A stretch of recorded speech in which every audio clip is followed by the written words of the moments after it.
It's Thursday, and this is the Animal Experience. I'm Coriel Kramer, professional metaphysical expert for animals and people, shorter way of saying animal communicator, psychic, medium, healer, all kinds of good stuff rolled into one. And I have this episode for you, and this is episode 33, and it's pretty interesting. Hey, Robin. Hi, how are you, darling? It's pretty interesting. It is animals working behind the veil. And how they do it, why they do it, how to hear them more clearly, how to get out of your own way, so to speak. That's okay. She's Robin. My niece is saying she might drop off soon. I love you too. Thank you for checking in, darling. It's always good. And love to your mom.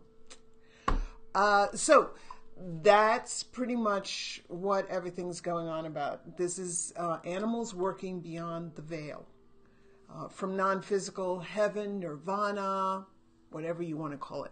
So a little bit about what the animal experience is all about. The animal experience is simply, well, not simply, it's importantly a platform for the animals, for their messages, for their wisdom, for their insights that I've personally gained throughout the years. It's enriched my life beyond belief. It's made me really the person, the intuitive person, the metaphysical expert that I am today.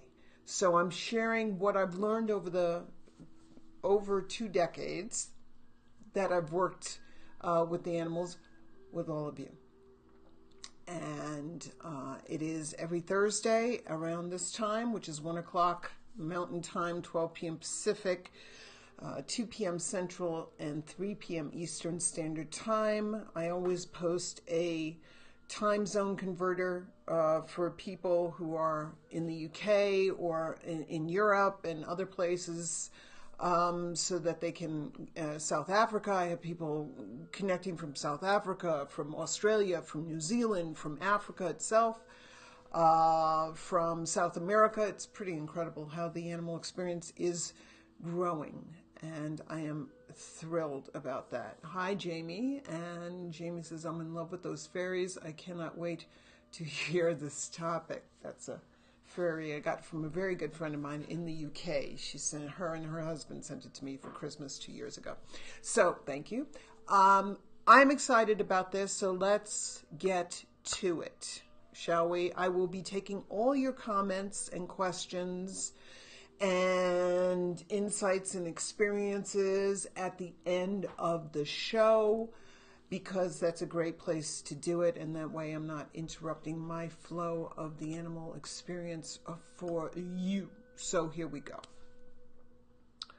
So do our animals help us beyond the veil of time and space? And are they helping us? Are they protecting us? Are they instructing us? Are they assisting us? Are they inspiring us? And how? That's what this episode is going to show you and tell you and discuss about. So there are 3 primary ways that I've come across in my career of talking with the animals, that of how they work with us and how they are inspiring us and how they are doing their little voodoo that we love so well beyond the veil. So the first way is they're working as our guides, they're working as our protectors, they're working as our partners, they're working as our muses and messengers. So just because an animal has transitioned, they do not believe that their job is ended. They believe that their job has expanded, because now there's no limitations. There's no physical limitations. They can go with us wherever we are. They can travel with us wherever we are. They're not stuck at home. They can go with us to our jobs, to our conferences, to our, our lunches with our girlfriends or our guy friends, or, going out with the guys or whatever. They're not limited. So because of that, they're constantly shooting us all this kind of stuff, all this wonderful things. So they can be our guides, and they can be our guides through a lot of things, through meditations, through dream time, through astral traveling, if that's what you do, which is basically your visit. It's what I call a visitation. When a dream usually feels like it's out of sorts, like you go from here to there, and it's stuttering, and it's a little crazy, and it's a little, or maybe it's a little bit too like dreamy like. But a visitation is, or an astral traveling is, you physically feel like you're there. You hear, smell, taste, touch. So they could be working with us through that. They are working with us, essentially it's whenever or anytime your consciousness is open and relaxed. So because when we're open and relaxed, when our consciousness and our conscious mind is quieted and shuts up and steps back, then what happens is that the subconscious comes through, and that's purely connected to divine. So they are acting as our guides through that. They can be protecting us during difficult times or trying times, either through illness, financial instability, emotional hardships. What they're doing is they work from non-physical to make sure that we stay strong. They give us strength. They send us strength. They send us this feeling of not being alone. They send us these feelings of everything's going to be okay, because they can see from a higher vantage point how it's all going to work out. So they are coming through for us, not only for us, but for other animals. They're pack mates. They're family, their furred kid family. They're helping and teaching them to, stay strong as well, to get over, maybe they're grieving of them, or maybe they're going through an illness. Your animal, your fur kid's going through an illness, and they want to make sure that they stay strong through that. So they're working with us on a higher level like that. They're also with us not only through the bad times, they're with us through the good times, because they love us. They want to see us thrive. They want to see us bloom and blossom and enjoy the things that life is manifesting for us. They want to share in that. They say, "Woo, yeah, she's doing good. Look at all this good stuff she's got, or he's got going on in his life. Look at my person go. Woohoo!" There are kind of like our divine, cheerleading squad. So they're doing that. Now, another time that they come through is they could be our conduits for other spirits. This is interesting. They could be, or they're bringing messages from them, from spirits, or from divine itself. Now, many times it's easier to feel our animals than it is to feel a human spirit or a divine guides. We get the sense that our dog or a cat or a snake or a bird or a horse or something is with us. And because of that, we feel connected, and we use them kind of like a conduit to slip on through. So another way is, and this all goes under the first banner as our guides, our partners. So there are our messengers, all this stuff. So this is all going under the first banner of number one. So they work, this is really cool. They work, if you're a light artisan, which is basically what I call a light work, or somebody who does intuitive work or energetic healing or any kind of healing or anything else like that, anything that's of the woo-woo, so to speak, what I call the metaphysical. It could be that they want to be your partner in that. Your animal could be coming through at those times. Your healing to help you, or work as your partner to make your modality of your healing, or whatever it is that you're doing, a more powerful, effective force. They could be kind of like being your non-physical energizer battery, so to speak. So as you're working on this side of reality, they're working on the other side, where anything and everything is possible. Maybe you're working on the physical body, they're working on the soul level. Could be pretty powerful doing that kind of stuff, because you're working from, both planes. You're working from this plane and the other plane, and they're working from a higher vibrational level, and you're working on a higher vibrational level on this plane, and they're working from the kick-ass level of power from non-physical. That could be incredible. So that's another way.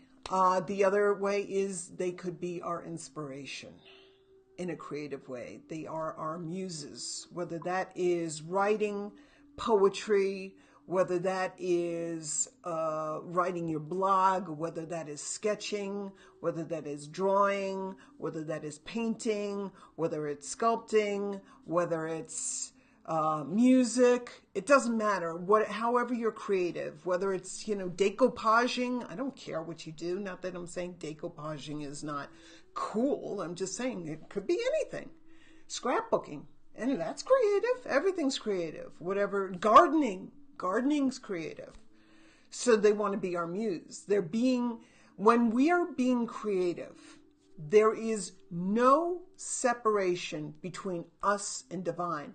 We are tapped in, turned in, tuned in, turned on. Okay? Our transportation to the energies of the veil is flowing. It's flowing.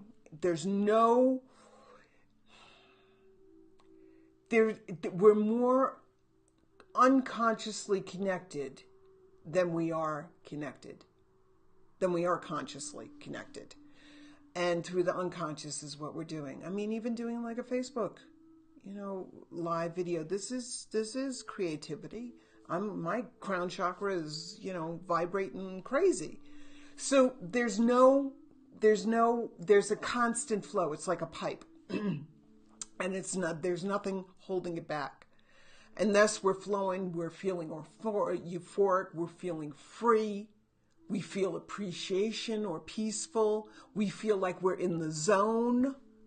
We call it all different kinds of things. This is the doorway for our animals to come in and inspire us. Now watch, that'll probably be my the profile for this video this week. Me taking one sip of water, right? It always gets me at the most goofiest look on my face. So what I want to do is, there's a wonderful example. There's many wonderful examples, but this one is very powerful for me. I have a very, very good friend. She is an artist here in Santa Fe. I'm not going to say her name because I haven't asked her, but she had an amazing dog who used to be, when he was in physical form, he was very much her muse. And he was in a lot of her paintings. I mean, she's an incredible artist. If I get her permission, I will absolutely let you know who she is, because she's just a beautiful artist. But her dog was working through her when he was on this plane. Well, he transitioned last year, and he has come through even more as her muse, and is even more in her paintings, and have now gone into her sculpture, her clay work. It's just amazing what this dog has done. And he's just as strong. For me, I feel him just as strong here as when he was in the physical, if not more so. It's like he's been, how do I describe it? It's like he's been just like he's just open, he's free, he's limitless. And of course she's having a harder time because, this was her heart animal, this was her soul animal. And it's been very, very difficult for her to hear, but I've seen him and I feel him and I see him coming through her in her artwork. When you are tapped in artwork wise, it's just an incredible conduit. So just because an animal has transitioned doesn't mean they're not as powerful. Sometimes they're even more so here. So the second way is when they come back to us through reincarnation, which I discuss more in episode 2. So if you want to know more about reincarnation, which is a really fascinating subject, please watch episode 2 of Animal Experience. So they're coming through to let us know details about them coming back. So when somebody asks me, is their animal coming back, and I'll do a session with them, I get a lot of information. I get when they're coming through, where they're coming through, what they'll look like, the type of animal they are, breed, coloring, what they want to do with you when they come back, their life's purpose, so to speak, or the age, what age they'll be, etc. I mean, I can download a whole mess of information. It's just pretty incredible. They come through with communication that either you or I can hear, so we can work together to get them back to you. So they're working on a higher level there, and they're getting their ducks in order, so to speak, so that they can come back and be an extraordinary story for you. So each way is a story, and each story is unique, beautiful, and amazing. So reincarnation. Now, the third and primary way that I know of, okay, these are all 3 primary ways. Now, I know a lot of other ways, and I can give you a lot of other examples, but we all got stuff to do, so we got to condense this down to 3, okay? So the other way that animals work with you is quite fascinating. It is a soul from non-physical, heaven, nirvana, whatever, is training or mentoring with another soul on this plane.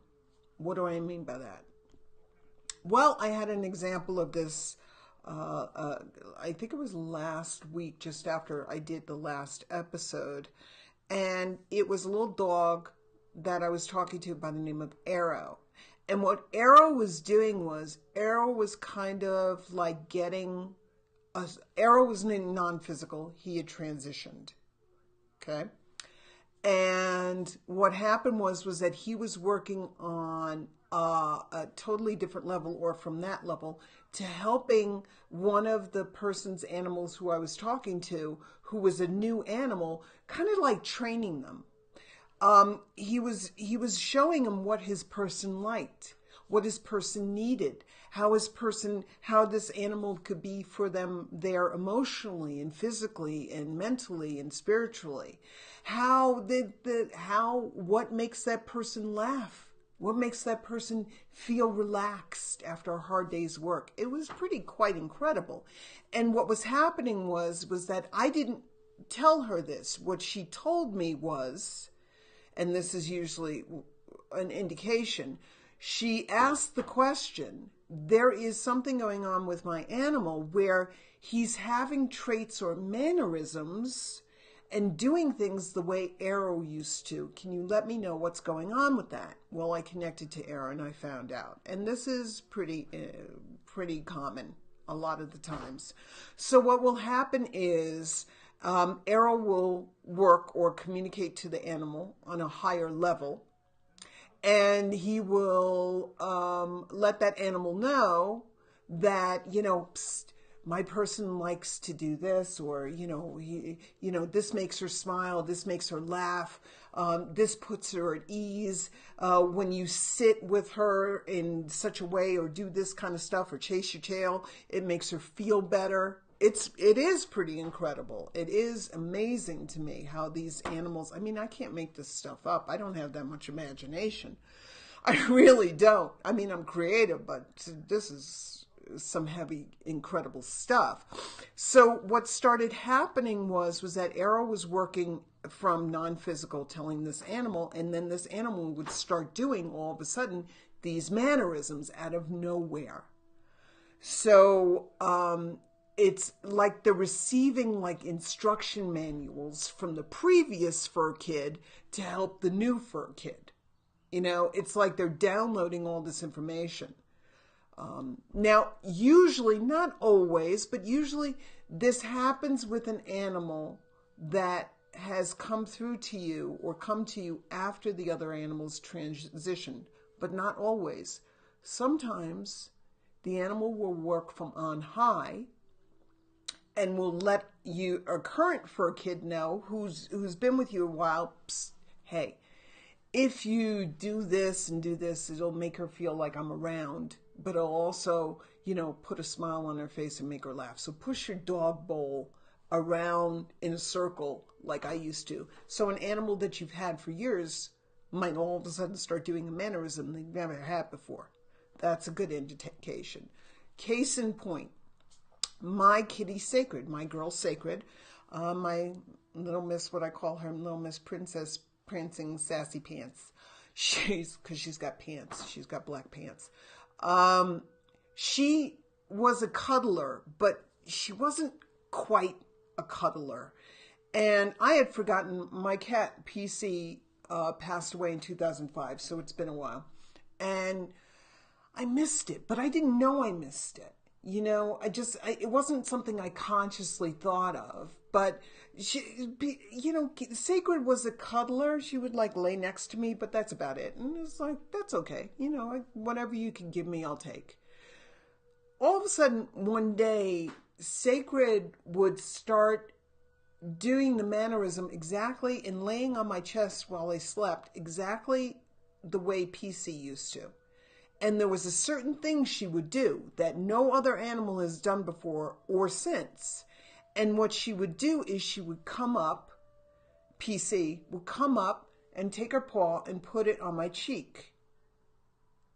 Like she was patting me and letting me know she was okay. Then she would come and sleep on my chest. And she'd purr on my chest and until I fell asleep. Now, I had forgotten about this, and I totally, completely spaced on it until Sacred one night came up to me, patted me on the cheek, something she had never done before, patted me on the cheek, came and laid on my chest. Now, she doesn't do it she does it every once in a while. She does it when I'm, during certain times during the week, like I call Sunday Kitty Cuddle Sunday, because I take off the mornings and I lay in bed with the cats, and she'll do it. She'll come pat me exactly the same cheek on my face and then come lay on my chest. So that's kind of like an indicator that, somebody's working with this animal from on high. And I think that's a beautiful way. I think it's a beautiful indication. I think there's nothing more wonderful and heartwarming than that. So a little bit to end about how I see it. And I'm sure many of you have experiences, similar experiences. Now you know what's happening. So to end, this is how I see it. So we fear death. Many of us, we fear death. We see it as an end. We see it as something dark. We see it as something scary. We see it as something unknown. We doubt. We scoff, we disbelieve, we question, we analyze. See, you can't analyze divine. You have to feel divine. You feel it. People are constantly saying to me, I'm calling myself crazy. Is this really me? Is this really happening? Then I tell myself, I'm nuts. I see this and it feels right. And I feel like it's a message from who. And then all of a sudden, I'm thinking that I'm exaggerating. No, you're not exaggerating, because here's the thing. That thought wouldn't occur to you if you were exaggerating. It just wouldn't. Your first initial, when you're connecting intuitively, your first initial answer is always the right answer. The second one usually is your conscious mind coming in, telling you, you are nuts. You think that bluebird that just flew overhead, did a circle over you and then went away, is a sign from your dead dog? Well, yeah. Why not trust in that? Our animals are with us. Now, some are strongly felt than others, but if you take a moment to connect, to either through your creative work, your healing work, your intuitive work, or your daily life, if you could step back and come from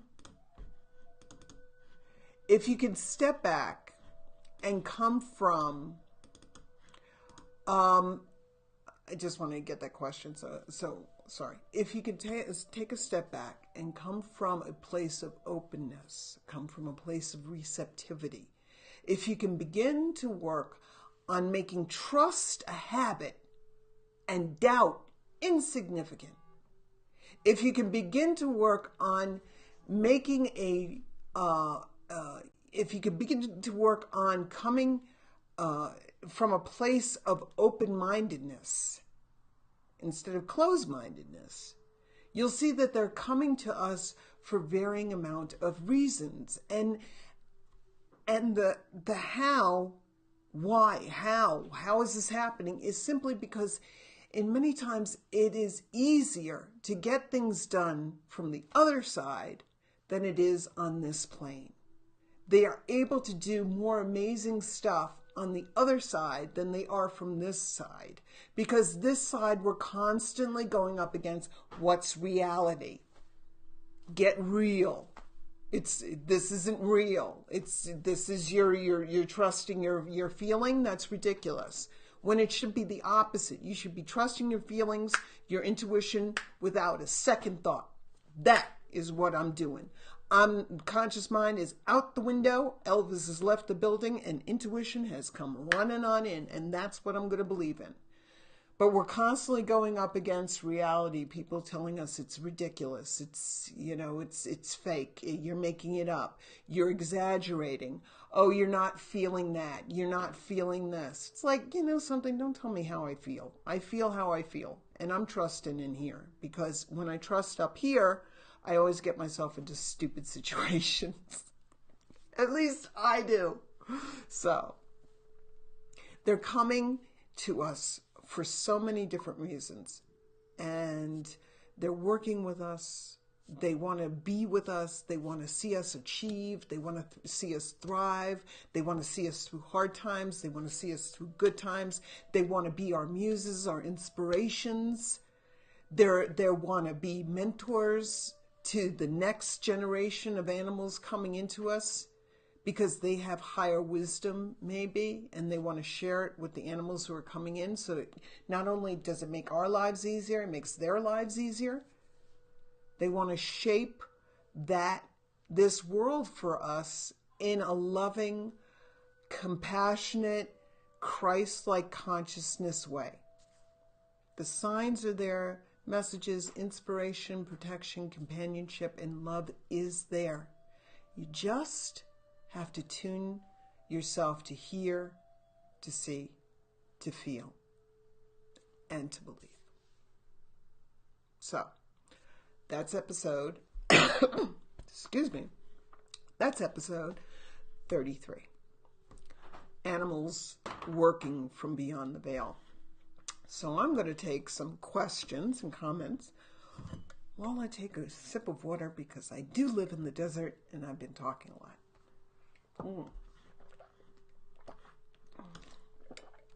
Excuse me.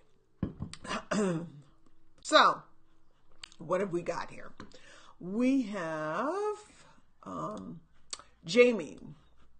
Jamie asked, if an animal has passed that you were so close to, but you're not in there, but they're not in, let me try that again. Sorry, Jamie. I'm concentrating on not choking. If an animal has passed that you were so close to, but you were not in their physical life, for the past 2 years, do they still come to you? You can call them in and ask them for help and assistance. Absolutely. Look, my cat PC passed away in 2005. There's no limitations. There's no expiration date. It's like, oh, cat died in 2012. It says it's only good until 2017. Guess that's it. An animal animals that you connect to. I mean, I did a soul piece for a horse that a woman had when she was 5. Okay?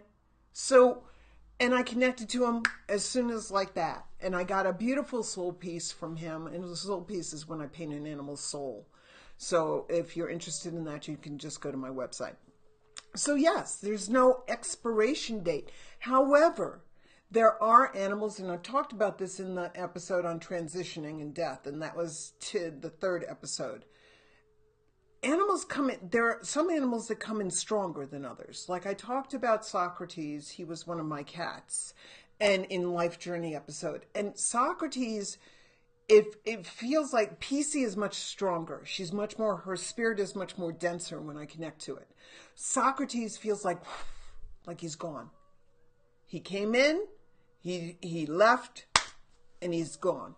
I got stuff to do. I ain't hanging around. You'll be fine. I love you. See you later. Sayonara. Adios. Hasta luego. Vaya con Dios. Hasty banana. I'm out. So, different animals can feel a little bit more thicker than others. Like I was talking about the dog from my friend the artist before. I feel him very strong. We were on a hike the other day. I saw him at a corner of my eye running through the woods. Running through the woods. So yes, it can happen quite a bit. Stephanie says, thanks for that, Jamie. Great question. Stephanie says, my kitty passed away in January.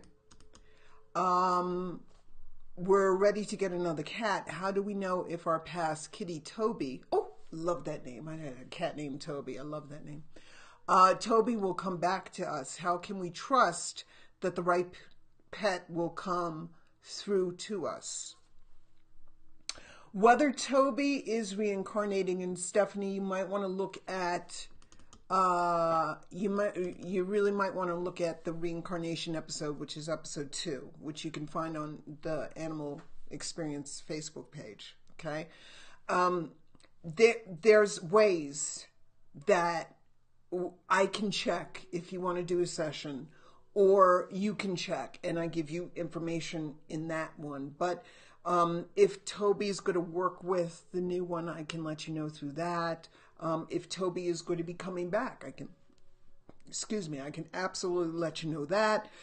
And like I said, I can let you know the whole, I download all this information. When he's coming back, where he's coming back, what he's going to look like, what age he's coming back as, what are some of the things he's going to do so you know it's him. It's like I'm downloading all this information. So but the first thing that I want to say, the most important thing is don't panic. Don't get yourself all locked up. I'm going to miss him. We're going to miss each other. This is all written on a very, very higher divine plan. You can't get it wrong. If he doesn't come through, if you're not ready, he'll come through when you are ready. It's not going to be like, oh my God, I'm going to miss my boat and that's it. I'm going to be left in Tahiti and I'm not going to have a way back home. You don't have to worry about it. It's really all unfolding perfectly and beautifully. I promise you. So thank you for that question. I hope that answered your question. Leslie Camp says, I believe my beloved kitty, Skatey, I'm sorry if I'm saying that wrong, Skatey that I had for 20 years sent me my current kitty, Mr. Charlie, to heal my heart. That is another way. Not only are they mentoring, but sometimes they send us little gifts. They send us the next animal. They send us the next being that's profound in our lives. They send us, it's incredible. I mean, like I said, I can't go through everything, but that is a big thing. Sometimes you'll just get this sense. And like Leslie said, I just knew that this cat, or this being was sent from my other being. The second thing that comes in is your logical mind trying to tell you you're crazy. You're out of your mind. You're cuckoo. You're cuckoo. Nut. Boop boops. Ooh. So don't listen to it. Just say, something, but I don't want to hear it. I don't want to hear it. I have to listen to my head during tax season. I'm not listening to my head any other time. But that's it. Okay. So, all right. So thank you, Leslie. I forgot about that, and I can't remember everything, but I can't, otherwise we're going on for hours and hours and hours. Not that there's anything wrong with that, but we all got stuff to do. Okay. Cheryl asks, and again, I want to see how I can put this up, but Cheryl asks, do animals communicate mannerisms while in physical form before an older animal transitions? Yes, anything is possible. Again, that's a good, that happens sometimes, it's not the most popular way. But yes, do animals communicate mannerisms while in physical form before an older animal transitions? They kind of like give an instruction manual. They say, look, maybe just to ensure, that might be one of the reasons why they're hanging out as long as they are. See, that's why I was going into caretaking and euthanasia. Again, a past episode. Animals are working on a much higher plane with a lot of things. And sometimes they have stuff that they need to do up until the last minute. And sometimes it's instructing the other animals what they need to do. They're leaving instructions. They're leaving, a manual. This is what you need to do. That's what you need to do. Make sure this is done. Take out the garbage on Tuesdays. I'm just kidding. Animals don't take out the garbage, but you know what I mean. They're working. They got a lot of stuff to do. Spirits are busy. Even souls are busy, while they're here and while they're not. It's not just all like being up on a cloud playing a harp all day long. They got stuff to do, man. Get out of my way. Got stuff to do. So thank you for that, Cheryl. Excellent question. Sharon says, Coriel, this is such a powerful episode for us. We are all here listening. Champ passed in December, and I say all the time that he talks to Loki because Loki does some of the exact same things he does. Excuse me, let me just... Bam. We are all listening. Champ passed December, and I say all the time that he talks to Loki because Loki does some of the exact things he does. Same things he does. It's just like you explained. Thank you for your validation. You're welcome. You're welcome. Love to you, Sharon, and love to the fur kids. I adore them. I adore them, and I adore you. So, yes. There's no coincidences here, people. See, that's what we get into our mind. Oh, it's just a coincidence. That dog or that horse or that cat or that bird is doing the exact same thing that the other one wasn't. That the other one was. It's just a coincidence. There are no coincidences. There aren't. That's your logical mind trying to make sense of it all. And again, your logical mind cannot make sense of the divine because the divine is limitless. The divine is everything. It's too big for the conscious mind. So the conscious mind panics and says,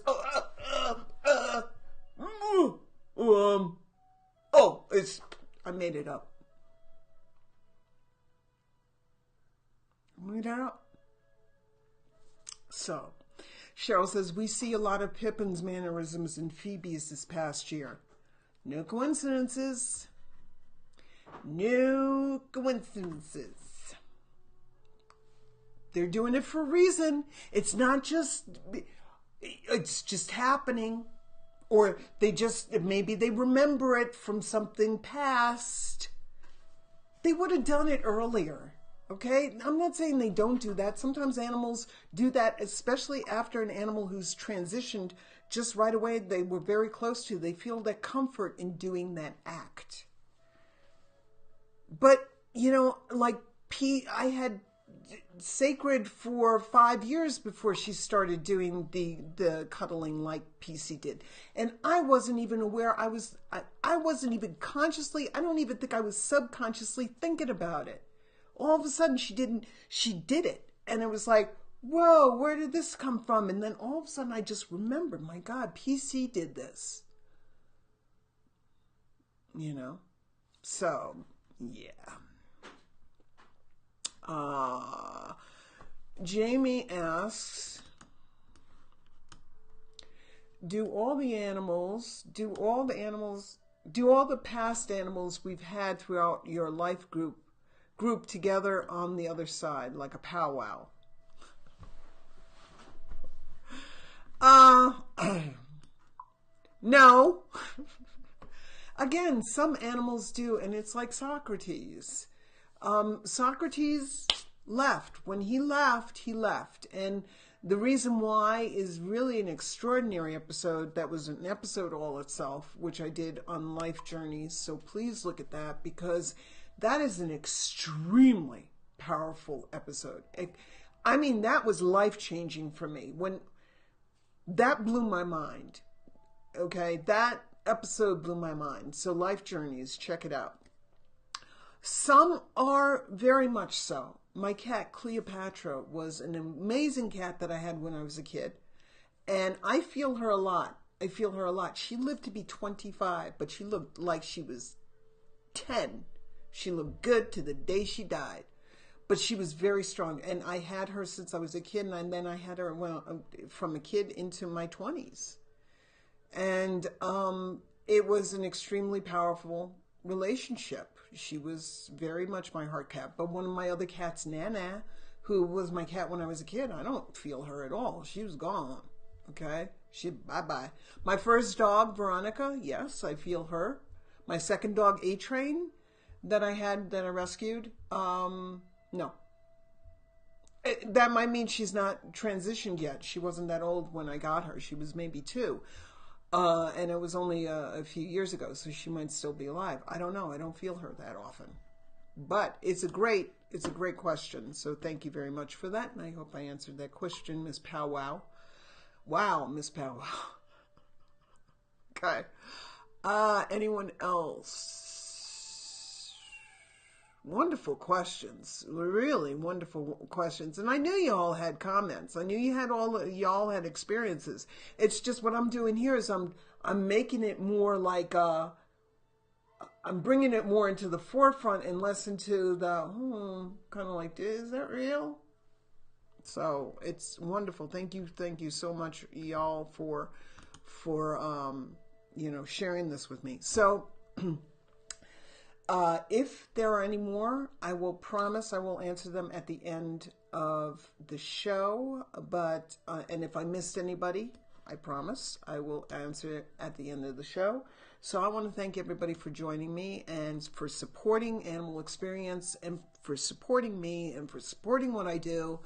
And watching every week and watching the videos on YouTube, watching the videos, later on in the week, listening to the podcast. Thank you all.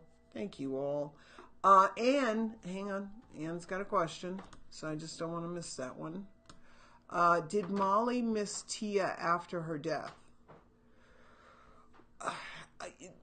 To go into it more, I would do a session, but yes, she felt the loss.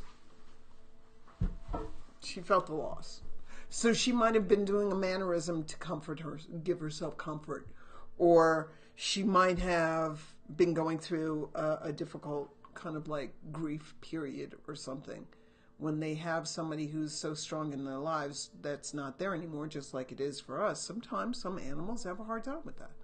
So I hope that answered your question. Sharon says, I hope my boys live to be 25 like my cat. Like my cat, not her cat. Yes, I hope so too. Sending out good juju for that. Carrie Font, whose beautiful dog Petunia, is still working and protecting her from spirit. Petunia was an awesome dog. I'm not saying, she was awesome. She was kick-ass, and she's still kicking ass from beyond the veil. She's working big time with Carrie. I think protecting her, and now Petunia is actually, she feels even better to a certain point, because Carrie travels a lot. She's not bound anywhere. She's constantly with her mom. She's with her all the time. So it's like awesome. She's free. She's able to really and truly just be free and enjoy the freedom of non-physical. So, anyone else? Okay? If there's anybody else, let me know. Keep them comments and experiences. Let me know how you went through your experience. Let me know what's going on with you, because I think it's all amazing and we're all helping each other get through a time that is very challenging. You know, losing our loved ones, our fur kids, you know, it's akin to a person losing their child. It is. It's on the same level. They bring that